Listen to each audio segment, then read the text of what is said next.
What up, my freaks? RuinusInsight here with part 20 and the very last part of my Total War Warhammer 3 modded Hellbeard Immortal Empires campaign. So as we saw last time, a couple more, well actually several, 4 or 5, I don't know, a bunch more lovely battles. RuinusInsight facing off against the lizards under whatever Mazdamundi's minions' name was for a pretty great fight. We had some convoy battles. Ashok the Bloody attempted to take out Sumai Asgax, who is looking for islands in the sea, and just genuinely some pretty enjoyable stuff. Yeah, honestly, if there was more interest, I would have probably kept this campaign going for a while yet, because I did want to, you know, mess around with those dwarfen armies, but, well, them's the breaks. Slightly disappointing, perhaps, that it has to end here, but nonetheless, I think it's been a very enjoyable run, and there will be future runs ahead that may try to leverage the same kind of concept. Anyway, what we're looking to do is set up a final fight against the 3 elven stacks here with our combined sort of dwarfen and chaos dwarfen armies, but while we get to that point, we'll be sort of running around looking for other fights and recruiting what we need to recruit, essentially. And I believe that's pretty much it. Now, in terms of Mazdamundi here, he can't reach Pawash in one turn, so I think what we'll do is we'll prepare defenses here and try to be ready for them to attack. We'll leave RuinusInsight since he's had the most playtime in the campaign here at Pawash, and we'll see otherwise what we can do. Do we have a... Oh, right, we have the... Oh, the Immortals have returned. We could bring them back for the final fight, but it isn't super necessary. But anyway, Connie can level, but I think we'll maybe want to rush this. 360 to rush it, eh? Alright, we'll transfer to Pawash.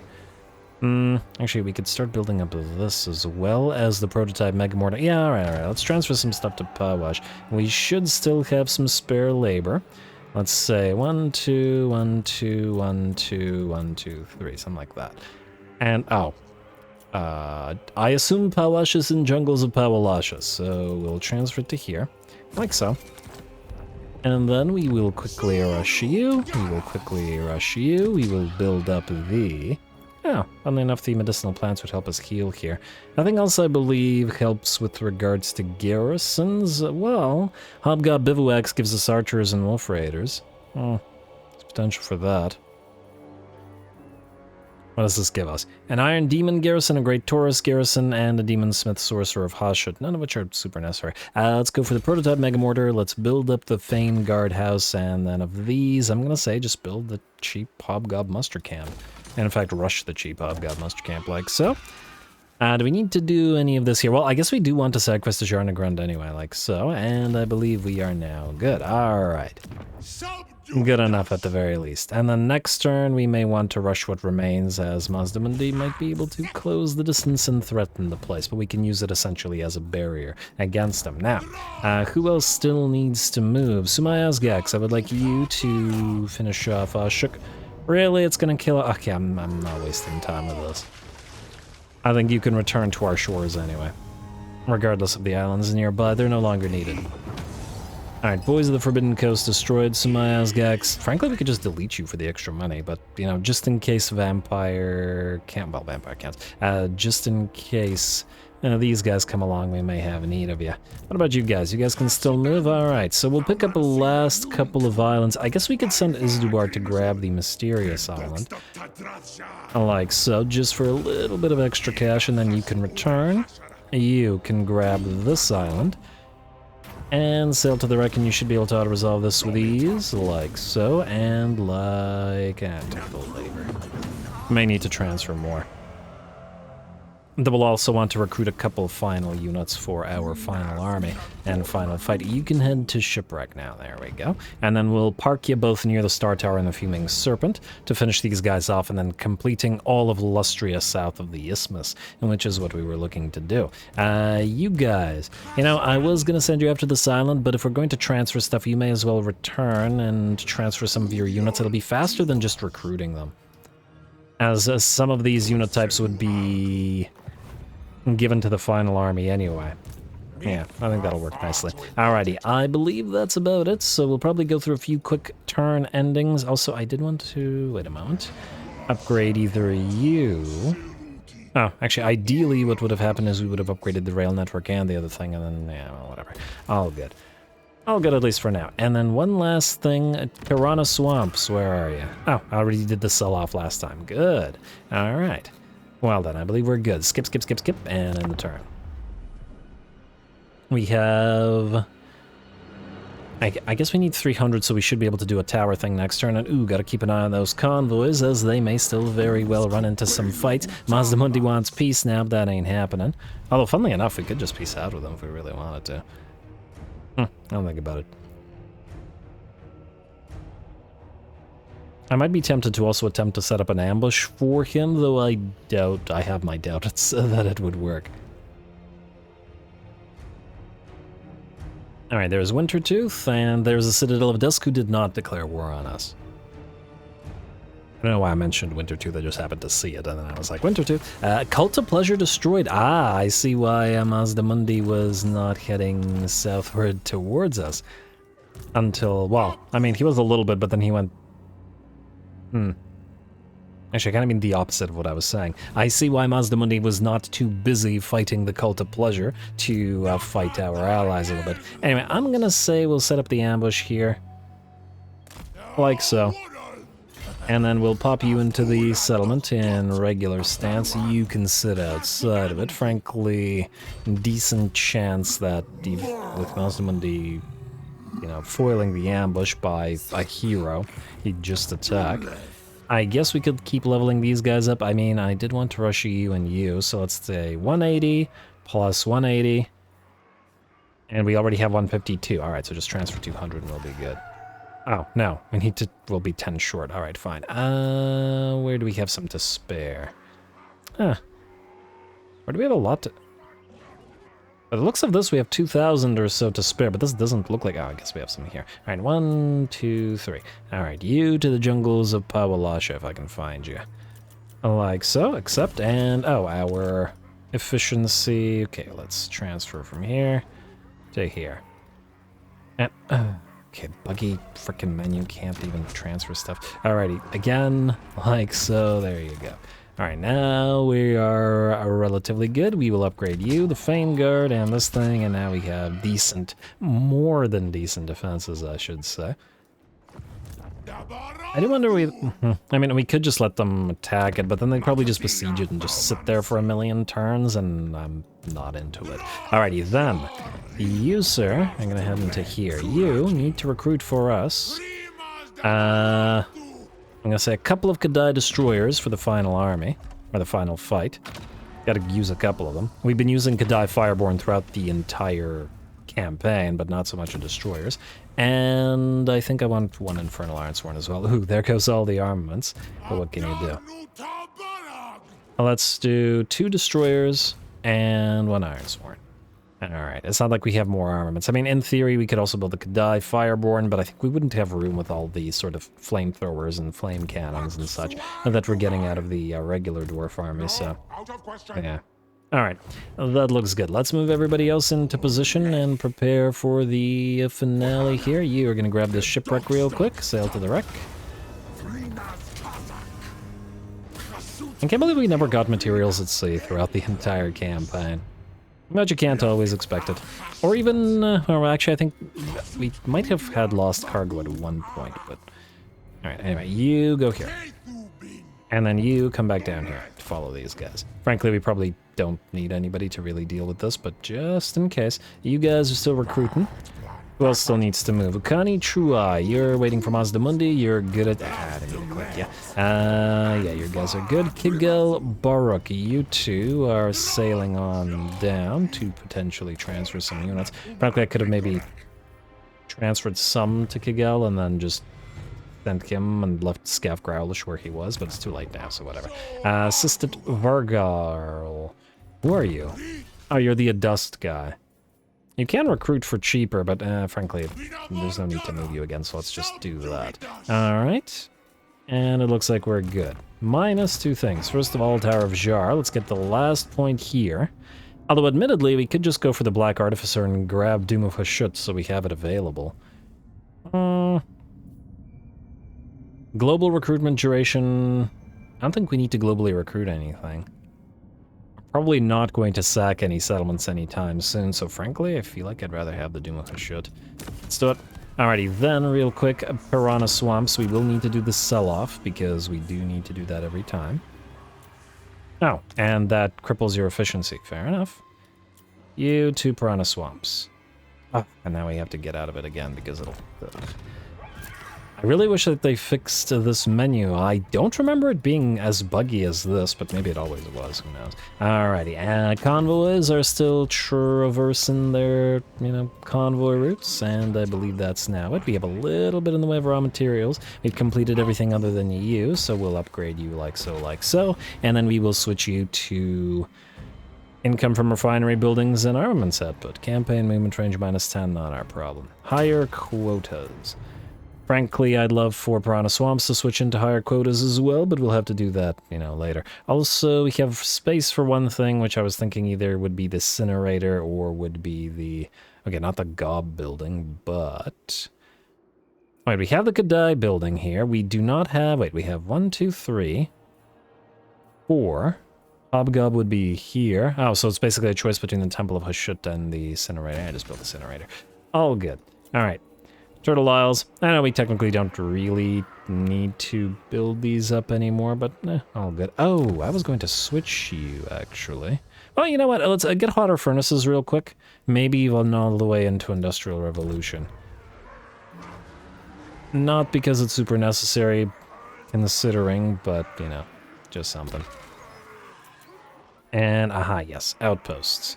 Or Overseer's Towers. In outposts. Oh, damn it, this isn't the one. Ugh, okay. Redo the order. I do want those up and running, because even going into the end of it, we'll still need more raw materials flowing in. So we'll do you, and you're not ready yet, although I could rush you. But then we have to transfer stuff, so I think we'll just leave it to the next turn. Skip, and end the turn. Alright, Scrag the Slaughterer, I'm impressed that you're still alive with 1 territory. Well, you wouldn't be alive at all. Whoa! Vlad, whoa. Are you kidding me? Vlad has not only conquered most of the Empire, he's also moved down. I didn't know that this was Vlad's territory. He's taken the Border Princes and is almost all the way to Sartosa. I gotta appreciate that. Every single thing just makes me want to play Vlad again, but we already have more Vlad campaigns on this channel than any other by a pretty big margin. I think 3 at least. Followers of Nagash destroyed. Well done to Camry, I gotta say. After we finally were able to push them into war, they just wiped them out so quickly. Man, Henry must be so strong. They would have been a great foe for us if the campaign had been going forward or continuing. Okay, we got that Hotter Furnaces thing. Convoy completed. Skull Island. Exceptional ammo. Missile strength. Isn't that lovely? Although, whether we will be able to do that fight in the 10 turns, I'm not entirely sure. You, maybe try and grab that Skull Island. Maybe get a final fight for this army out of it, because I don't imagine that it'll let us auto-resolve it, because it never does. Alright, you're building one last flamethrower guy. And you know what, actually, because we won't have room for it. Oh, you're recruiting as well. Okay, maybe we can't do anything about you right now. How's Mazdamundi looking?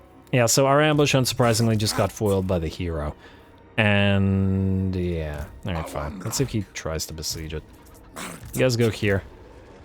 You go here. I suppose what he could do is besiege this and have one of the other heroes come in and try to annoy these two, but I also don't care about those two, so it wouldn't matter even if he did. You can land in Poxmarsh? I mean, technically we were going through the Fuming Serpent area. I'm hoping that the elves don't react to this in any way. In the sense that I would be annoyed slightly if the elves started moving away from this territory, because this is where we want our final fight to happen. Yeah. Also, you are... Oh, I just realized something. I believe Mad's map doesn't do anything in the ocean, meaning we could have you travel further, although frankly with that guy having to travel as well, you're going to be reaching this place earlier. We give this guy Mad's map and then see if he, I guess next turn. Well, okay, we wouldn't want to stop the recruitment by the random teleportation. I've had bad luck with it, but it would be able to allow us to reach the place faster, potentially. We shall see. Alright, you're good where you are. And I believe, let's see, Sumayazgax, you do not need to move anymore. You do not need to move. And RuinusInsight. Alright, now, Conclave Influence, we're fine. Building, we are more or less fine. We're waiting for the recruitment to happen. Volatile, I guess we could upgrade you. Just upgrade a few things real quick, just because we have them there. Alright, I think that's good enough. Alright, skip. Oh, convoy dispatch, definitely not skip, because I'm still inclined to get another convoy battle or two if possible. War Machinist. Yeah, you're pretty good. 1 point, we will level you up. Let's go for Wayfinders. I don't see you getting ambushed, but the possibility exists, so... Ladmaster. And I think now we may want to actually save some armaments. Let's send you to the Haunted Forest and trade money for labor. We could still get plenty more... I mean, sell off 200 and get more of it. So it feels worth it. Go for it. Dispatch. And we'll see if you get a fight in. Ooh. Tamarkan is probably going to kill off Greasy.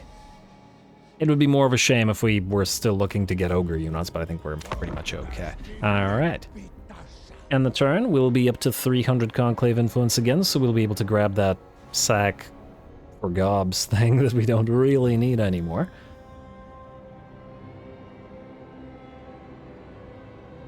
But it is theoretically at least a nice little thing to have. Also, 1 turn, I wonder, if this plague doesn't spread, we will at last be plague-free. We spent like 30 turns in plagueinated, wherever Abnagg is, thanks to that Urfather's crown. But I really like that trait, to be honest. It seems like a really nice, sort of, the double-edged sword nature of it isn't too ridiculous, you know what I mean? Path of Fire, no attrition, screw you. Schema Doom. Technology researched. Yes. Convoy completed. And yes, some capacity. Alright, so the last things that I wanted to do for the final fight was to get a couple more points into this. Mass production, giving us reload time and melee defense for units recruited via allied recruitment, so our allied units are a little bit stronger, and then the same thing for Ceaseless March, rather, if we can get it, although I don't know if we're going to wait 6 turns. Might not bother. Anyway, you, Skelf, go hit this. And this will be the final fight for your army in its current form, so you best enjoy it. Plus, it's a pretty solid stack. It actually makes me think that maybe I should have leveled some stuff. Let's see how the artillery shootouts of the Vampire Coast, or the artillery shootout, whether it goes the way of the Vampire Coast or the Chaos Dwarfs. Go.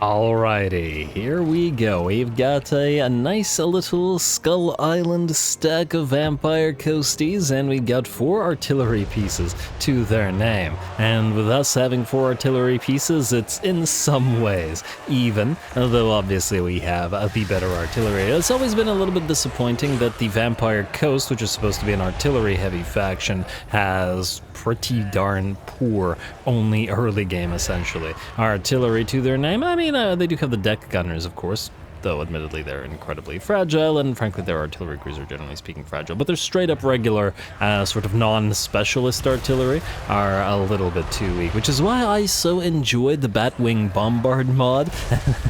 Continue singing its praises for as long as the Vampire Coast exists. It just felt so nice and thematic, and was not overpowered, but a solid artillery piece. But anyway, I digress. The enemy artillery obviously is not having a good time, as Magma Cannon and Death Shriekers alike are kind of obliterating most of them.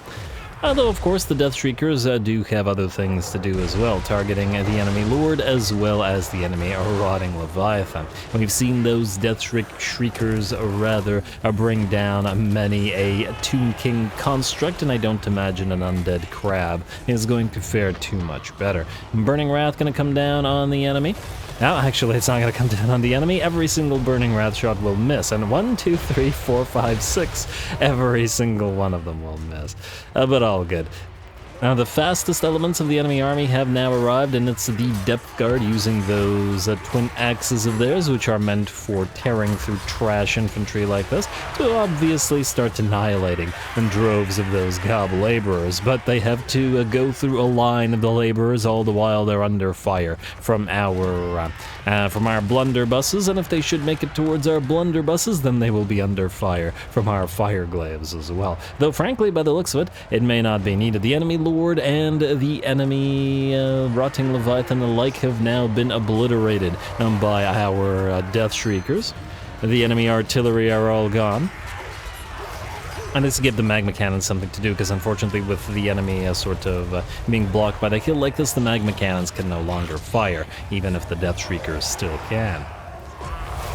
Alright, we're going to slow down the enemy with a little bit of an ash storm on the sort of biggest remaining blob, but frankly, they are not having a good time at all here, and most of them will be gone soon. Now, looks like the first unit of goblin laborers have been put to rout, but unfortunately for the Death Guard, we got our own twin axes to call upon, and the Kadai and Fireborn should be able to tear them to shreds, just as they did those goblins.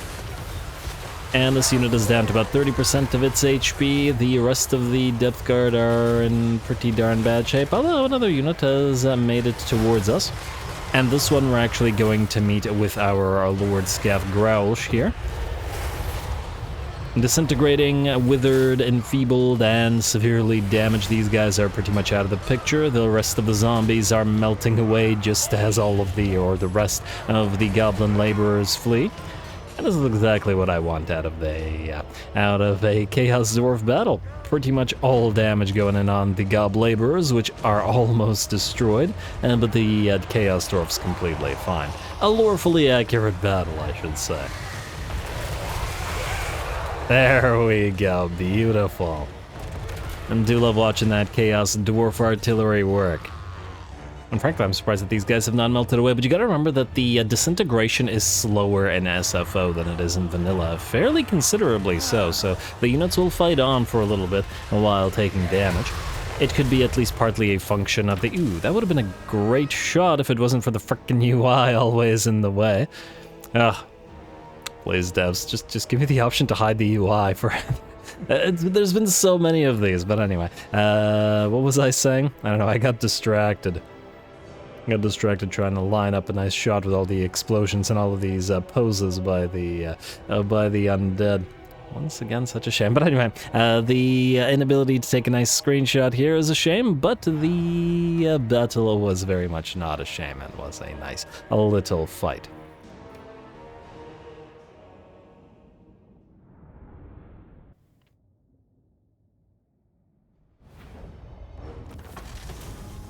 Alrighty, there we go. Nice little fight. We've got, do we need the money more than... Yeah, actually the money is worth more, because we'd sell off 1,500 worth of a labor. But yeah, a nice little fight. The artillery, specifically the Death Shriekers, did really, really well here, in particular because of the sort of slight elevation prevented the magma cannons from doing all that much. Otherwise, we let 73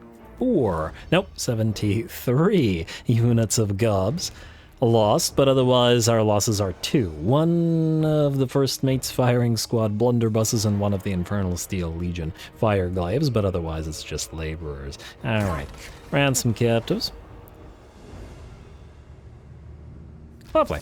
And the free 20k, well that should keep us in the money for a fair bit. Also could have used more Skull Islands over the course of the game. Anyway, you go here just to transfer stuff, and then Kigal, I guess you can keep on following, because I mean, why not? Alrighty, Izdubar, you guys are just going to sort of float around, so just... I know, so you stay here, and frankly I might send you to float out here and grab Fuming Serpent. I assume it doesn't have defenses. It does not. This will just be a couple of auto-resolves. As in just the principle of the thing type auto-resolves. Okani Rugni, you are just waiting. With a second army here, what they might do is besiege Pawash. Alright, fine, then I will have you sit outside of Pawash. I will have you sit inside Pawash. Although again, if that happens, what it'll... They will attempt to besiege Pawash. meaning Rugni would have to fight by himself out here. So perhaps we'd be better off sending this guy out here, though he might then get attacked instead of Rugni. But whatever, we can't, you know, can't account for every single possibility. I mean, we can, but I don't want to. Anyway, let's see. Abnagg, you are... okay. You are now ready to trade stuff, are you not? So first of all, I'd like you to give up these 2 goblin hewers. They'll be part of the reinforcing army. Alike. So frankly, we're probably not going to keep the warp drum in Abnagg's army. I just want it to be all dwarf. Various different types. Granted, it is a very useful thing to have, but nonetheless. As in the war drums, which is why we've been putting one in pretty much every army. Gotta love those support units. Anyway, is the recruitment still happening? I think everybody else has moved, everybody that needs to. So you are 1 more turn of recruitment, and then next turn we'll give you Mad's map, and hopefully it won't screw us over in terms of getting down there a teensy bit faster. Money and such wise, I think, you know what, I'm just gonna ignore it this turn. And just to, you know, spare us a little bit of time, let's get on into Field Marshal. Like so. Lovely. All that tower influence. And we, well, actually, the next thing we'd probably want to steal Mutator, but we probably won't have the time to deal with it, so let's just ignore all this, minus the convoy thing, and we'll send this guy with the Metallic Resilience out once more, leveling you up real quick. 1 point Wayfinders, of course. And Kagel. You have a really strong army. I'm not trading those armaments, so let us trade... That's armaments again. Armaments again. Money for raw materials. Money for labor. 8 turns, though. Yeah, but whatever. Also, it doesn't really matter all that much. There you go. Alright, good enough. And good enough to end the turn. Like so. By the looks of it, there will be no other fights, so we should just be able to get Umgakaz, or just Abnagg fighting this. Well, actually, Umgakaz will probably bring up the rear with his pile of random garbage, and aha! They will indeed attack us, and we will... Oh! They'll actually... Huh.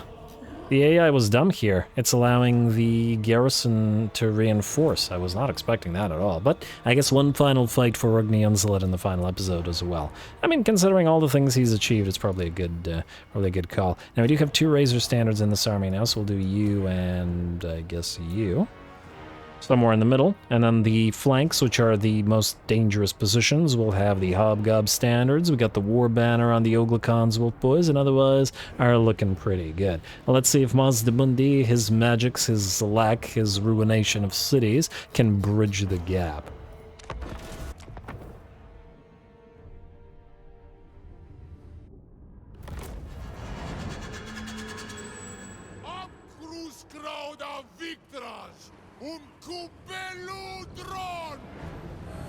Exactly, my friend, exactly. He might be a little bit upset that I was originally not going to give him a final fight because of all of his screen time, but at the same time, Mazdamundi will come around, and so we will get a nice final fight. Now, looks like the enemy will, let's see... actually, not kill any units. Surprisingly, do 1,100 damage, but I guess the damage was too spread out. And it did look for a second like this unit of Cold One Riders was going to head towards our pile of fast-moving cav, but I think the Cold One Riders are too slow with flammable upon them to even hope of catching the Oglakan's Wolf Boys and the other Wolf Raiders, and so they're just going to keep taking hits all the while. Mazdamundi attempts to take pot shots at them. I'm not entirely sure what that was supposed to be. The banishment. Maybe it was just to clip the edge of one of the units, but obviously it did nothing here. Anyway, we will continue annoying the enemy army with our Wolf Raiders while we get the rest of our army in position. Now, in theory, we should have deployed all the way back here where we could immediately use all of our reinforcing, whether it be the Chaos Dwarf reinforcements or the piles of gobs. But at the end of the day, or gob laborers, I should say, at the end of the day, now, this particular army, you know, has to take the spotlight in this particular fight. It is its last fight after all, and therefore it's got to do most of the work. can't rely on those reinforcements. And in fact, we're not even going to allow the Chaos Dwarf blunderbusses to make their way onto the battlefield. We will keep the Goblin Laborers instead of sending them off field and replacing them with blunderbusses to keep the battle nice and a little bit more and difficult. Anyway, the enemy starts moving towards us, and we will start, well, I'm just going to say irritating them slightly with the Hobgob bolt throwers, which are not going to do a lot of damage, but at least they annoy the enemy. And ooh, there are some critical units that are moving forward now, the Blessed Salamander hunting packs, which we are going to rush towards with our sneaky gits, as we do want these guys wiped out as fast as possible. Obviously, the Salamander hunting packs will do insane amounts of damage to sneaky gits, or just to gobs in general if we let them, and so we cannot let them. Fortunately, those precursor weapons do good work. We even managed to engage the Salamander hunting packs by forcing them into Rampage, though it looks like Mazdamundi will pop the Ancient Mind ability to give them Unbreakable and allow them to come out of it, as in out of the Rampage, but the units are pretty much destroyed. Out here, a unit of Feral Cold Ones on the right flank attempts to move towards two of our other units of Sneaky Gits. And once again, the stock on this entire army has been really working quite nicely for us, as up to now, until the Sneaky Gits revealed themselves, it seemed like Mazdamundi didn't quite know how to respond. Looks like the enemy has sent forward, or is this a Terminator unit? This might have been a deep striking Temple Guard. Kind of hard to say. I don't know, but there's a Temple Guard running around. And more Temple Guard most likely will appear. We're going to go ahead and tie this one up with our own summoned unit of the Hobgob Cutthroats. And then while they're tied up, we'll send the Sneaky Gits in to flank them. But mostly to try to get them to use up as much of their precursor weapon on them as possible. And looks like another Curse of the Midnight Wind. We just saw that. That's not so great, so we're gonna get those sneaky stabs out of there. Ooh, before the comet comes down on them. And Shem's Burning Gaze hits something, I can quite see, and there's another banishment. Looks like Mazdamundi is flinging many a spell in our way, but it seems almost a waste to waste those grand spells against mere hobgoblins. Ooh, and here we go. We've got a Saurus Scarvet who has moved in to attack Gordas, and regardless of the massive debuffs he has, we've still got a 40 bonus versus large on that Carnosaur, and so Gordas will still rapidly lose a bunch of his HP.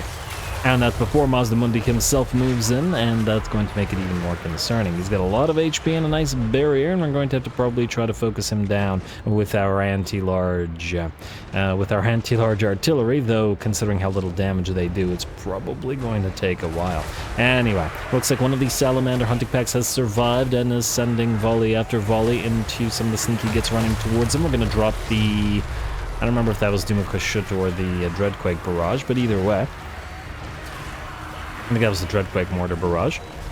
And damaging some skinks and a little bit on some of the Temple Guard as well, but more importantly, forcing them to split off and away from the unit of Blessed Salamander hunting packs, or just regular Salamander hunting packs, and allowing us to close the distance with them and annihilate them before they do too much more damage, which works nicely for us. And the Temple Guard and the Saurus Warriors still facing off against the droves of Hobgobs, and Mazdamundi still in the center of our line, having taken about 15, maybe 10% damage so far, and we still have plenty of work to do there. A third Curse of the Midnight Wind debuffs the droves of our units, but our reinforcements have now started to arrive on field. The Chaos Dwarfs, perhaps appropriately, just sitting back and watching while the Goblin Laborers pin the giant piles of Temple Guard and such in place.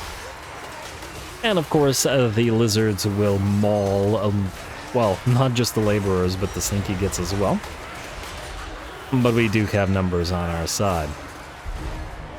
What we don't have is something that can easily take the frickin' Saurus Scarvet. We keep debuffing it, and it's now taken half of the HP off our Lord Rugniunzel, in fact 60% of the HP off of him, and nearly half the HP off Gordas, all the while debuffed and such. Ooh, I like that knockback animation. And the sync animation between the Carnosaur and whatever flying monster I think it is capable of fighting. Because I've seen that on different creatures as well.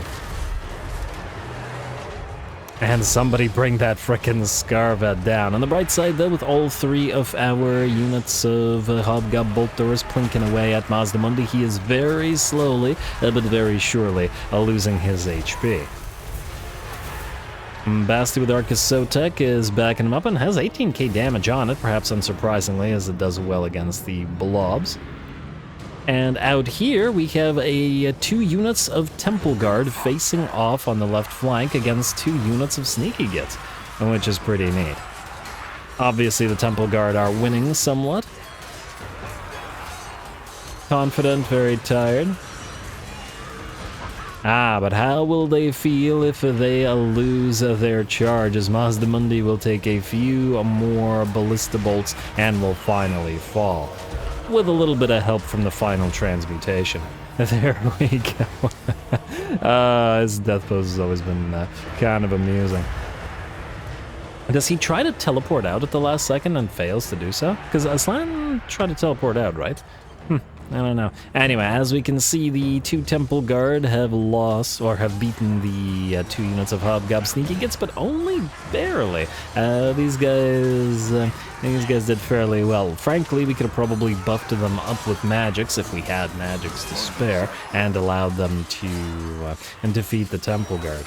A 3rd unit, if we had been able to get one to crash into the back of the Temple Guard unit, would have also probably allowed us to beat them, but still.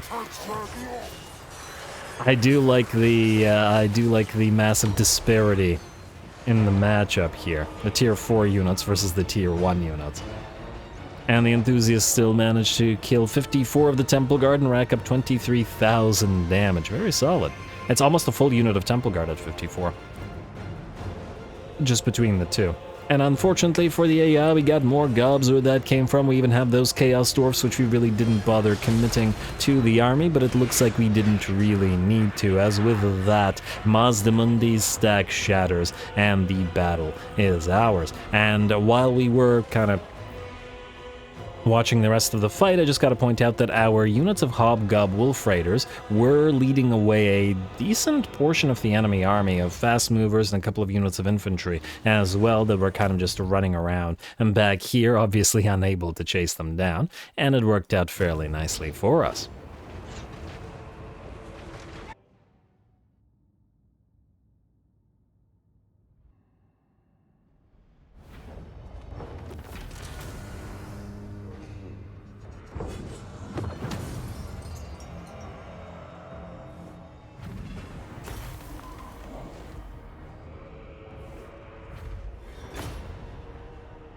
Alrighty, there we go, a lovely final fight for Rugni and Zaled, or really Gorda's backstabber, I mean Morkama's stout troll, of course. I don't know why it's still doing that, but, you know, whatever.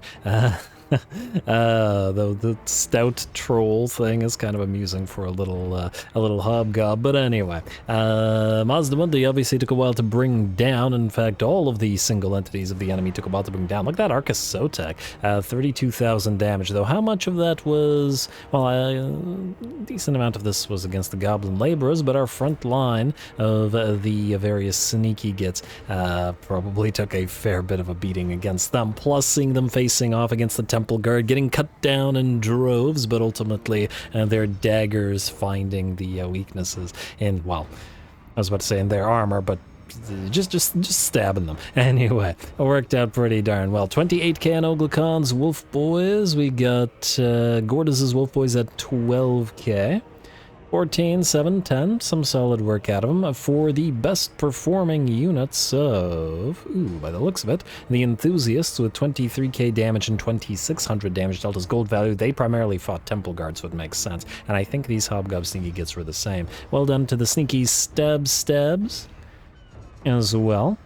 And yeah, that's it for the named units in this particular army. Plus, I gotta say, the Bolt Throwers actually did very well this time around. Weirdly well, but perhaps just by virtue of the number of single entity dinos that they were able to fire at with relative impunity. So 13k, 16k, and 14k damage, and maxing out at 2.7k damage dealt as gold value for the escapee skewers.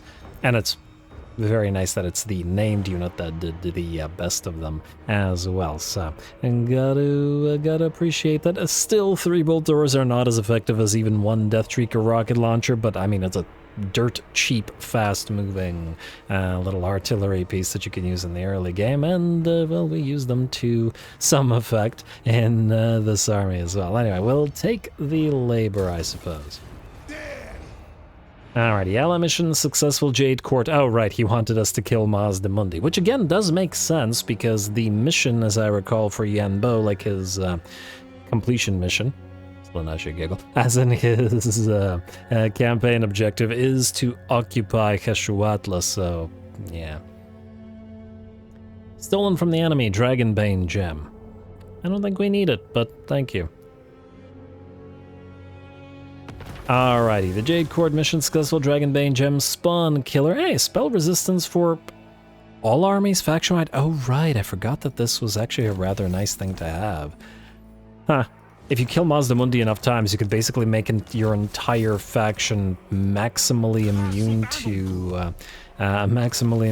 to magics or spell resistance. It's pretty nice. I probably wouldn't farm it like that, but you gotta admit that that's pretty nice, right? And oh wow, okay, I didn't even check the auto result. Why the heck did it? What?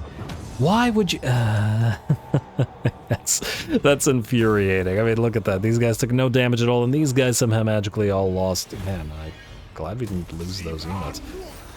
Not that it would have mattered at this point, but still, yeah. No. Anyway, you go back here, and this is where you'll sit out the rest of the campaign, as we have one last final fight to fight. We just have to deliver the Kadai destroyers to where they need to go. You grab Mad's map.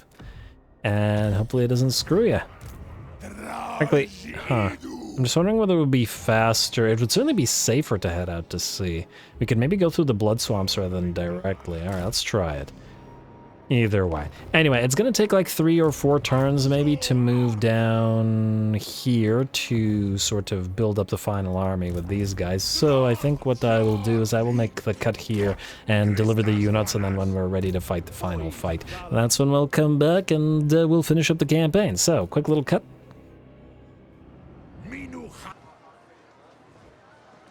Alrighty, and we're back with the things that needed to be done, essentially. Done a few turns forward, and our army is ready to go for the final fight. And this is the army that we're going to go with. 3 Iron Drakes with flamethrowers and a couple of flame cannons to go with the magma cannons, and the Death Shrieker rocket launchers, a couple of Kadai destroyers to defend the Iron Drakes, and hopefully not to get severely damaged by their gouts of flame, a couple of fire glaives, and can't leave out the pew pew lasers, of course the infernal Iron Sworn, including the Accursed Legion, and I've grown fond of the Blazing Beards of Bajorak, so they're gonna stay in this army as well. Besides, that's more naphtha bombs to chuck the enemies away. Plus, they're reinforcing army with the giant piles of gob laborers that we usually have, and a similarly giant pile of goblin hewers, because I wanted slayers, but goblin hewer crews are the best that we can get, because these guys never developed a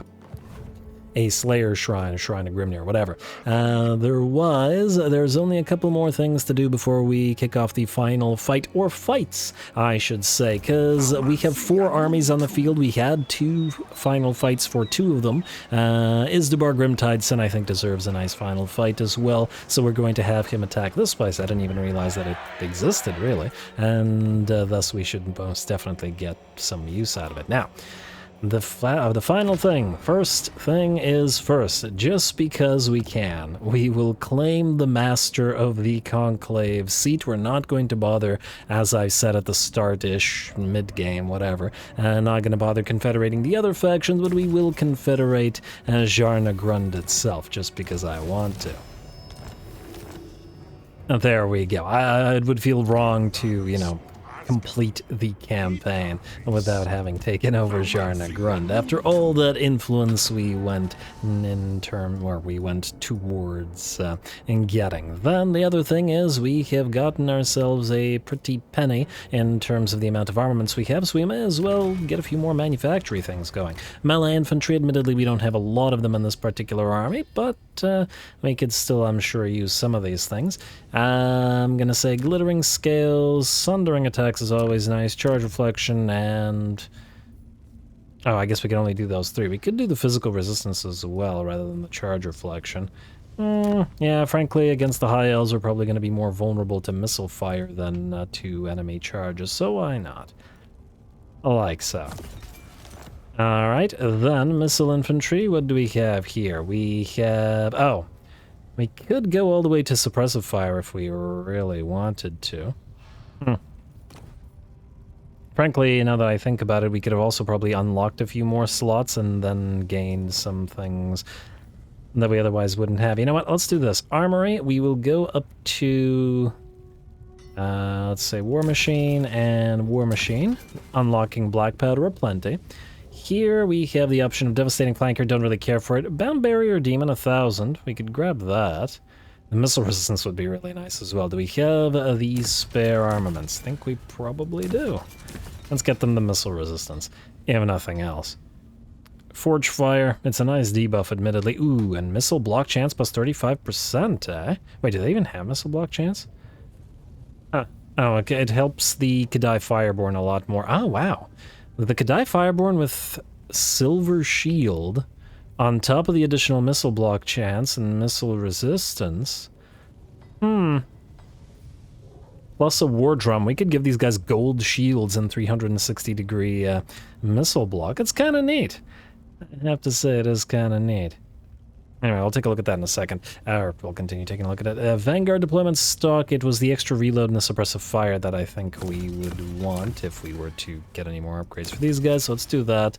We are good with the Infernal Iron Sworn, we're good with the War Machines, we do not have renders in that particular army, but we do have them in other armies, so we could, in theory, at least get them Hellforged, if we have enough.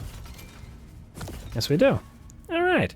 I think that's good enough, or at the very least, I don't think we have enough to upgrade anymore if we want to keep going through the manufactory. So, let's take a look at this once again. The limited amount of Bull Centaurs, we will get you, I'm gonna say Hellforged, Bloodgreed, and... I guess we could use Murderous Charge. Vanguard deployment probably doesn't matter, especially in a siege, so yeah, let's do this. Like so. War Machines. Alright, the good stuff. Alrighty, so we have to have Hellbound. Black Powder aplenty is real nice. And we gotta get one more. I got to go with maybe extra reload. It'll keep Black Powder aplenty working for a little bit longer. Not that I don't like a lot of the other stuff. The Bound Barrier Demon... or just straight up additional ammunition rather than extra well, actually, it's functionally the same thing, except this replenishes 15% ammunition twice. So therefore, it's just straight up better, doesn't it? Yeah, let's do that. Alrighty, and then we will apply. And it looks like we did still have some of the... we do still have some armaments remaining. Go figure. Well, either way, missile infantry. We got one more. We did reload and enables magical attacks. And I guess we should just go for suppressive fire then. Can't hurt. Apply. And then the last one. We're not using flying monsters, and I believe this doesn't apply to... Why does the Lamasu look like that? Bulavak-Shi. Wait, Bulavak-Shi. What is Bulavak-Shi? A moment. We never reached the final, we never reached rank 30, yeah. Well, like I said, it is a shorter campaign, so I guess it kind of makes sense. Oh! We could put the Immortals in here just for fun, yeah. They did die, maybe they deserve to come back and kill some more things. Why the heck not? There you go. Alrighty, and then the last thing was, well, not the Tower of Jar, the Hellforge, the Manufactory was the Kadai Fireborn. And though again, if we wanted the block chance for the Kadai Destroyers, we could obviously get it. And the Forge Fire if we wanted to. Yeah, maybe. Why not? 1 and 2, and then Manufactory. We'll go to Kadai, and we will enable a Forge Fire. Ooh, Unbreakable most definitely.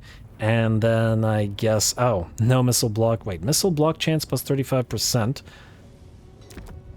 versus missile resistance. I'm almost tempted to say that's actually better than Forge Fire. Yeah, the armor reduction stuff is nice, but they're going to be vulnerable to missile fire more than anything else. So we'll do that. Lovely.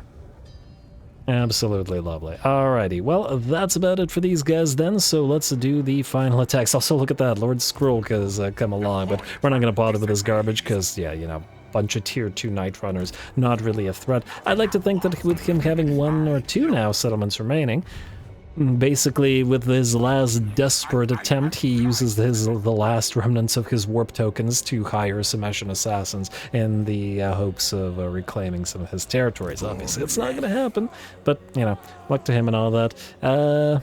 Actually, but the fire resistance in this particular case might actually be more useful to us than the 10% vigor. Anyway, you are at war with... Oh! You're allied with the Ghost of Pawash. Well, let's find out. Don't call allies to help, and the other joined by the Ghost of Pawash. Though, out of curiosity. Just out of curiosity. Yeah, we can immediately peace out with them by joining war against the Rapturous Excess. There you go. Not that we needed to, because this is the very last turn. Now then, to do the last turn, first we'll have to attack here. Quick little auto-resolve. Gotta have all of Lustre after all. And factory, please.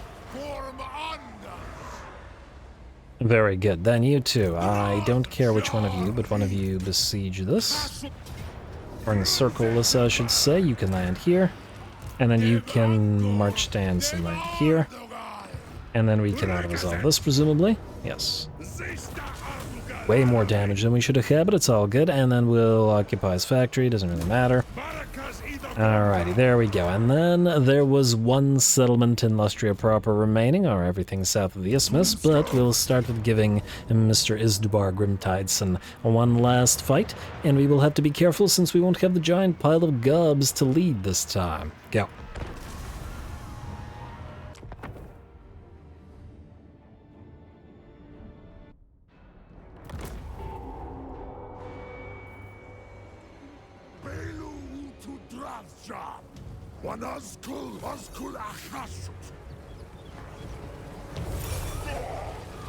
Alrighty, here we go. Now, I would have preferred this final fight for this particular army to have been a field battle rather than a siege battle, but we'll take what we can get, I suppose. And considering that this army had some pretty fantastic and close battles over the course of the campaign in sieges like this, maybe it is appropriate for them to end the campaign in a siege battle as well. Anyway, the Gehenna's Golden Hounds will herald the arrival of the Bulls. The artillery knocked down 3 enemy towers, and one of these skullcrackers breaches the wall, and then it crashes through piles of ELGI. There we go, and the rest of the Skullcrackers will move on in, followed by the Bull Centaur Renders, the Crushing Charge units that share the red line buffs. And of course, these Skullcrackers have their more power active, so they're going to keep going to do as much damage as they can through the lines of Elven Archers and Seaguard. There we go, and I think there was even the White Lines in there somewhere as well. Alright, a nice charge, and then we're going to have to pop off that Wrath of Jar since we have it active now. A nice little bit of cannon fire through the enemy ranks, and then we move right back to where the rest of the fight is continuing. In the meantime, a few units of Lauder and Seaguard were trying to fire down the hill at us. And admittedly, they would have been able to easily target all of the Bull Centaurs and the Skullcrackers, but unfortunately for them, not being in the shadow of the walls meant that you were able to annihilate them with Hell Cannon fire. And speaking of fire, we're going to drop a Doom of Hashut down upon the enemy. And just keep doing work. We do have a unit of Swords Masters, as well as a unit of Phoenix Guard, and a unit of White Lines, 2 units of White Lines in here, so the enemy infantry have certainly got to fight for us. Well, let's see how they do. Well, that said, it's a pretty simple brawl as Hushut's the Dark Ravagers and the other great weapon units of Bull Centaurs try to hack their way through all those White Lines and other elites. We do have the Transmutation of Blood severely debuffing their melee attack, and these Skullcrackers periodically joining in to apply that maim and damage over time on the enemy. Gotta love those Skullcrackers. Yeah, if we had played Astrogoth, we would have seen a lot more of the Bull Centaur renders, but admittedly I've always felt that Astrogoth's Bull Centaur spam seems a little bit overpowered. It's I don't know, it feels very similar to sort of spamming Minotaurs with Taurochs. Point at the enemy, win. There we go. Speaking of, one of the Bale Tauruses gets their breath down on the enemy blob below. And since we're doing fire damage, we'll follow up with a second Bale Taurus breath, as well as buffing everybody up with that nice flaming Sword of Ruin. Presumably the Phoenix Guard will have some fire resistance on them, but it probably won't matter over much, and in fact doesn't. The bounce back has shifted to about 90% in our favor already. We've also had a little bit of a shootout up in the air as our Sky Lanterns have been plinking away slowly at the Lothern Sky Cutters, with a little bit of help from the Hell Cannons. Like so. Very nice. 2 shots from the Hell Cannons and 2 Sky Cutters fall to the ground below. The last one is shaken and routing and shattered, and with the Sky Cutter fleeing, it looks like the rest of the High Elven host is out and the battle is ours. Very, very nice. Nice work from everybody. We got a little bit of damage on our Bull Centaurs, not surprisingly, fighting the anti-large Phoenix Guard and the armor-sundering White Lions, and just generally the Swords Masters with their armor-piercing and high damage, but at the end of the day we managed to clear them all out without taking too severe losses. Very nice.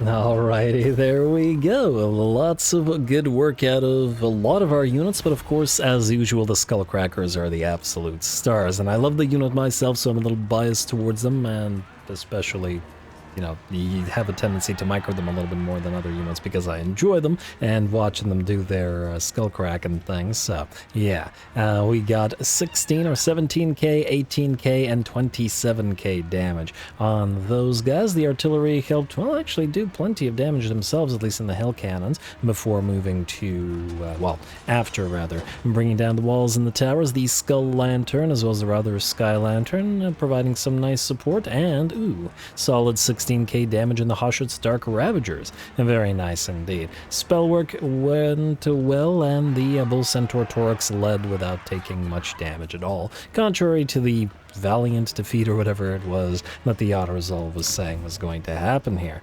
Occupy his tower, please. Lovely, and then there was one with Thorkinson's Island having fallen. Only the Citadel of Dusk and the final fight remains. So, Umgakas, let's move you to reinforce. I guess we should attack, we attack Morello or Galadriel. You know what, we probably don't want to draw one of the little tiny stacks. We want all full stacks if at all possible, so we'll do this. You go here, and then you go right... Okay, hopefully they don't run. I will be disappointed if they do. Right there, and then attack from the exact same direction, and hopefully only draw full stacks. Alright, what do we have here? There we go, 4 full stacks of High Elves. That should be plenty of a final battle with 1, 2, 3, 4, 5, 6, 7, 8, 9, 10, 11, a little bit over half a stack full of borrowed OG dwarf units, and most importantly, flamethrowers and flame cannons. Now, Banner of Swiftness, both of you are going to go on the Kadai destroyers, as they will likely need to reposition themselves because we are horrifically outnumbered in terms of sheer troop count, and, well, our flamethrowers and such might get mobbed. A Razor Standard is going to go in the Blazing Beards of Bajorak, Lichbone Pennant on the Mountless Abnagg, who just likes to, you know, walk his way to stabbing or axing. And lastly, the Man of Eternal Flame, I guess, is going to go on, I mean, the Infernal Castle, it doesn't really matter. Every single unit in this army does flame damage already, so I do like the base weapon damage increase, but anyway. Should be a heck of a final fight. Let's burn those elves, and I suppose that this is a nice little gift to the OG dwarfs for joining us, the ability to start killing off elves. Go.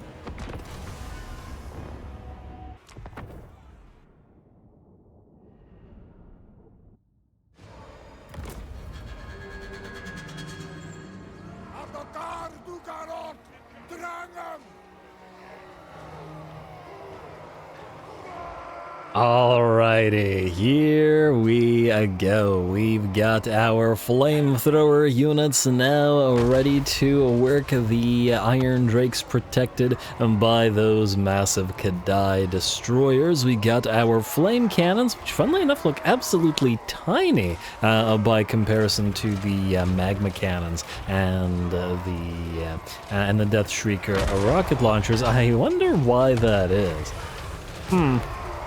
I mean, the barrel isn't actually all that much smaller, but well, I suppose these guys are more... Well, actually, let's just take a look at speed here. 20 speed versus 20 speed. They're actually the exact same level of speed, which is kind of interesting. But I guess these guys are meant to be towed by the looks of this, and because they've got a hitch or whatever that thing is, and these guys are not meant to be towed, but rather pushed, I guess, or pulled by something. But anyway, I digress. The flame cannons begin to fire into the elven host, and it is a beautiful sight. We got those fireworks coming in from both the flame cannons and our Death Shrieker split shots.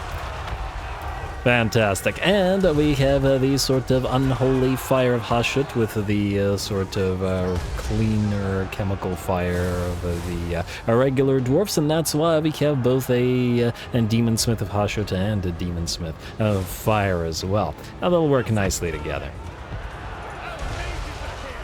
And now obviously the enemy has 4 stacks, so we have to try to burn this one alive before the other ones get here. We're going to bump up the damage on all of our artillery by giving them that Flaming Sword of Ruin upgraded.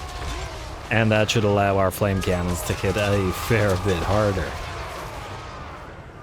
Alright, what's our fire resistance on the Kadai Fireborn, by the way? Yes, still 50%. I was wondering if it would go up by virtue of some kind of battle effect, but unfortunately no, just gotta be careful about, you know, killing them all. Killing them off, rather, with our own units. Anyway, the enemy is, as usual, trying to dodge our artillery fire, but there's only so much it can dodge with the magma cannons and flame cannons and death shriekers. Especially as they're essentially hitting the enemy from 3 different angles. The magma cannons almost a direct fire shot, whereas the flame cannons are a shallow arc, and then the death shriekers are a super high mortar-like arc. And this is what I was talking about last time I played Chaos Dwarfs. It feels so weird for the Chaos Dwarfs not to have flamethrower units, and now it just feels so good to have the Iron Drakes ready to burninate their foes. Fantastic. And of course we do have the Infernal Iron Sworn here, ready to protect our flamethrowers together with the Kadai Destroyers, if the enemy should manage to reach the battle lines, which in this particular case, and credit to them, they have. Alright, more units are moving on in, and as soon as we're no longer engaged, there's a Mist Mage that has touched down upon the Iron Drakes here. Well, Abnagg himself should be able to deal with him just fine. And yeah, Abnagg has a minus 20 enemy armor aura plus a 30 armor sundering on his contact effect, so anybody near Abnagg and getting hit by him loses 50 armor. Funnily enough, it's a good reason to perhaps have gone for something of the Forge, whatever, debuff that the Kadai Destroyers have, is they would have been able to debuff armor further as well. But anyway. Flamethrower units.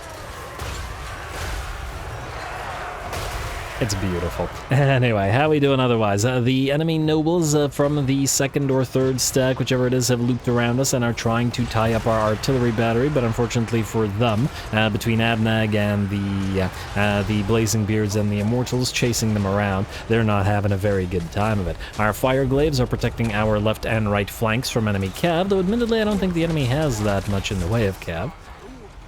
And it does look like the fire glaives will take some hits from the enemy range units, but that is to be expected. Those poor elves. Probably should have brought some phoenixes and some dragon princes if they wanted to deal with this. But alas, no dice. It does look like they dodge the... Okay, that was the Wrath of Hashut rather than the Dreadquake Mortar Barrage. And more elves are coming, and we still got plenty of reinforcements on the way. At least, what, a stack and a half, maybe 2 more stacks coming in. And just gotta keep burning them. Let's see if the elves run out of bodies before we run out of whatever it is we use to fuel our flames. It does look like the White Lions are about to close the distance with the fire glaives, but our Slayers have arrived at the same time. If you're wondering why I didn't have them attack in range, like I said before, I wanted some Slayer units in Abnagg's army, as his army was originally going to be a mix of Infernal Iron Sworn and Slayer units. But since this is all we can get, we can use the crews to fight. But we still may as well push up our actual goblin heroes, as there will probably be some things that they'll be able to fire upon as well. Blazing Beard's Bergerac facing off against the White Lions here. Armor Sundering unit versus another Armor Sundering unit.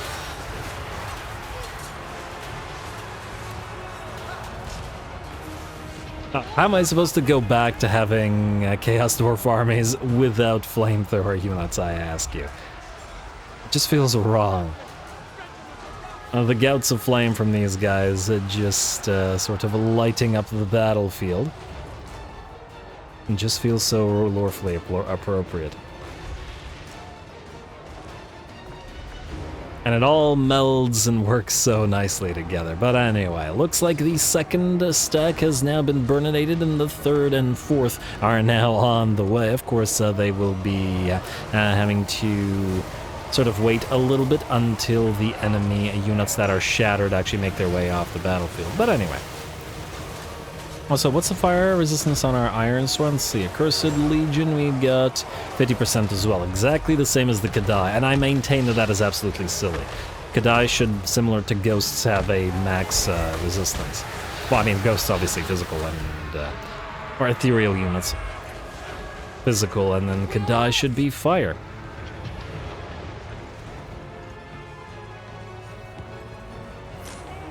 Alright, well, it looks like we're gonna have to wait a little bit until all of those reinforcements make their way onto the battlefield, and while we do so, we can burninate a few of the units that are running away.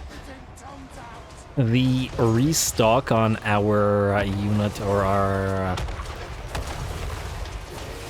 Castellan, where is he? There he is. Our Castellan has also come in really handy. It does look like the Dwarfen flame cannons burn through their ammunition extremely quickly, so we've been restocking them rather than our own artillery pieces, which seem to be doing just fine in terms of their ammunition. Perhaps due in part to the manufactory buffs that they've had. Unfortunately, though, we, by virtue of not being able to top up our own artillery pieces, we can't take advantage of the more powder thing that they have for too long, or powder aplenty rather, but oh well.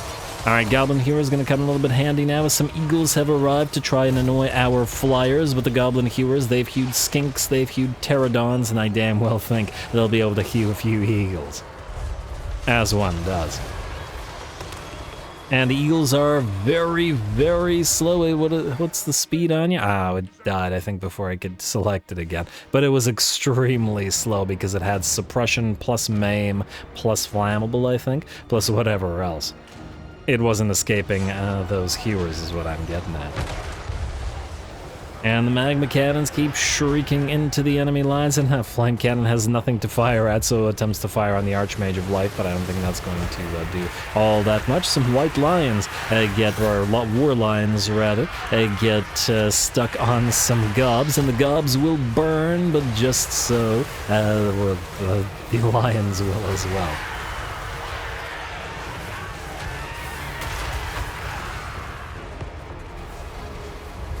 This is everything I wanted out of this campaign. I'm just happy watching the two the two dwarfen factions work together. And again, there is precedent. The precedent being the survival of these guys, because that's how you got the Chaos Dwarfs in the first place. So, yeah, it works for me. Alrighty, and it looks like the third and fourth stacks are finally making their way towards us. They've still got a little bit of ground to cover. Oh, look at that little skink unit is there as well. And plenty more units are moving in. But a lot of range units at that, but we're still looking pretty okay. Admittedly, we have taken some damage. And Fireglaves over on the left flank are fairly beat up. Actually, a few of the flamethrower units are pretty badly beat up as well, having taken a lot of range fire as well, but, you know. Oh, and we've also got the two units of lead belchers that have been supporting our right flank, which is why the left flank, as we've seen, probably is a little bit more damaged than the right flank is. It's also admittedly where the reinforcements came in, so we had more of the units of goblin hewers there.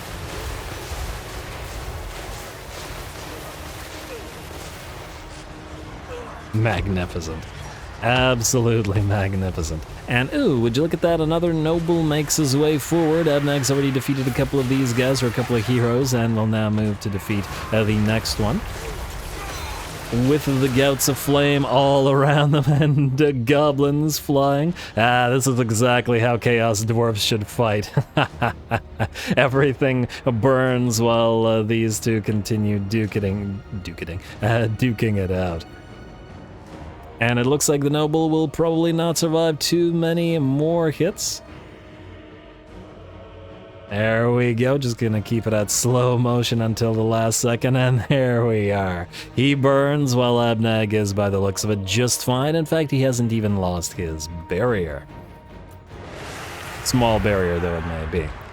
Anyway, more enemies are obviously heading towards us, and the last of the reinforcements as well. So now we have all the last of the third and fourth rather stack making their way towards us. No more reinforcements for the AI to rely upon. Now, as expected and unsurprisingly, it looks like the Kadai Destroyer is taking hits from the enemy range units as they move up. But frankly, that's not going to work out so well for the AI, because if they want to fire upon the Kadai, they have to sit there and take fire from our artillery pieces. And that's going to be pretty ugly. There we go, an Ash Storm will come down, followed by the Flames of Asgore as well, right in the midst of the blob of those Lothern Seaguard. Kadai Destroyers will start marching forth the gouts of flames, and the ship's companies and spears and whatever else moves towards us scurrying, and it looks like with that, the High Elven host will break before the endless gouts of flame, and the battle is ours. I think Hellbeard truly earning his moniker here after this destruction of the Citadel of Dusk. Absolutely fantastic. Plus, I really love that duel of his with the fires all around. Devs, please give flamethrower units to the Chaos Dwarfs.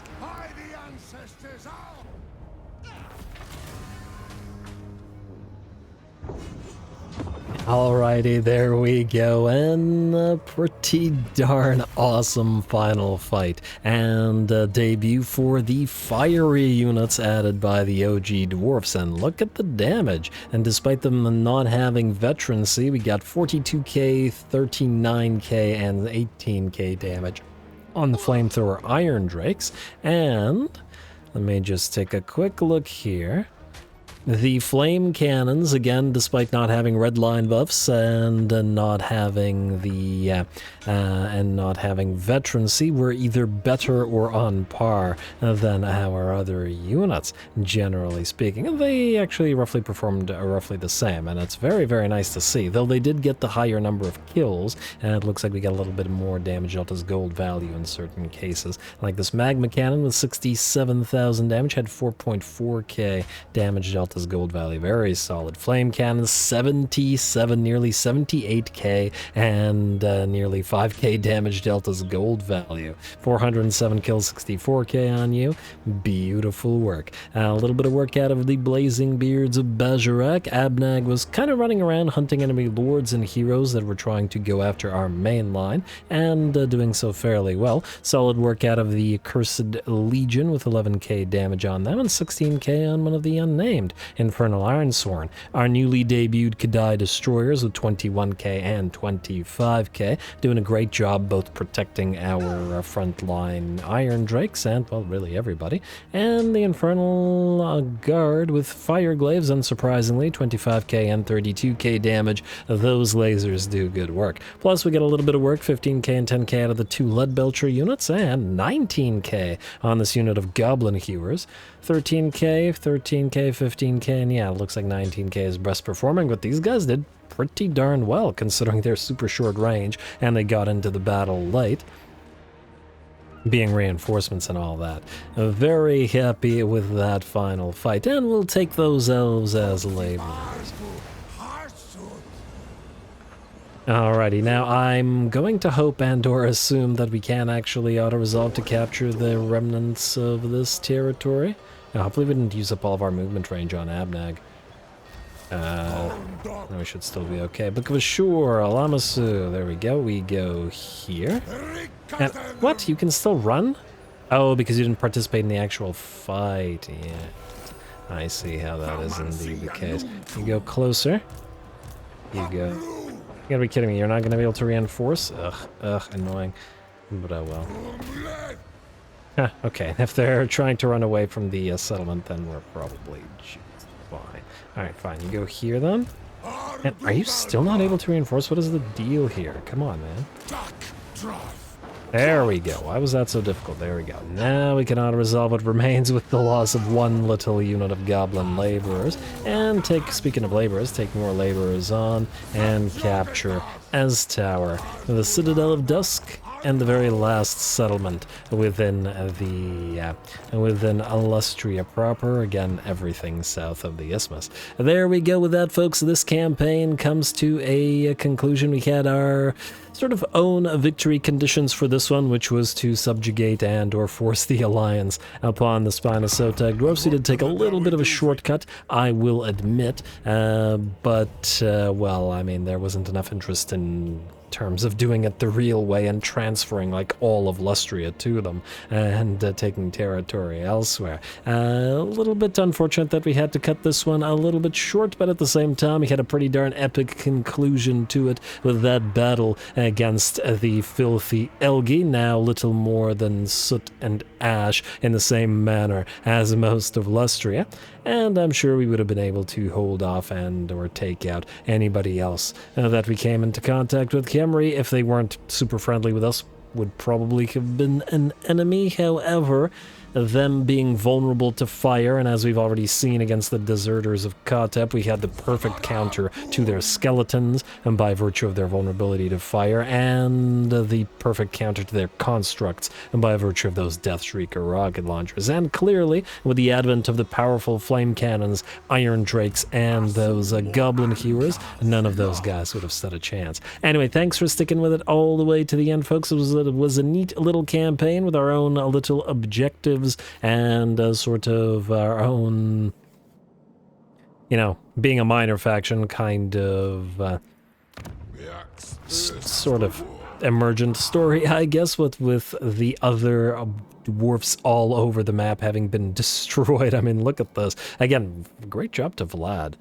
It's kind of an interesting thing to see. I mean, good lord, look at Hamry. How much territory? 45 settlements. Very, very nice. And 47 on Sylvania. Kind of interesting to see the super empires that were created in this particular campaign. Huh. I wonder if it has anything to do with the player being a minor settlement and then not sort of, I don't know, keeping any of the other factions low. Wolfric also did pretty well at 30 settlements as well, even with only strength rank 22. Oh wow, look at that massive Chaos Alliance.